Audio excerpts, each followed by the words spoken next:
Welcome. In today's video, we're diving into the latest on how to add friends to a group on Roblox using your Android device.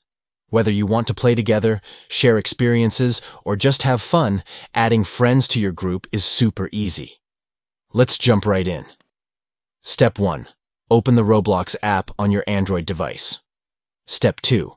Tap the three dots at the bottom right corner to open the menu. Step 3. Select Groups from the menu. Step 4. Go to the group you want to add friends to. Step 5. Tap the three dots next to the group name and select Configure Group. Step 6. Select Members and then Invite Friends. Step 7. Search for your friends by username and tap Add next to their names. And that's all there is to it.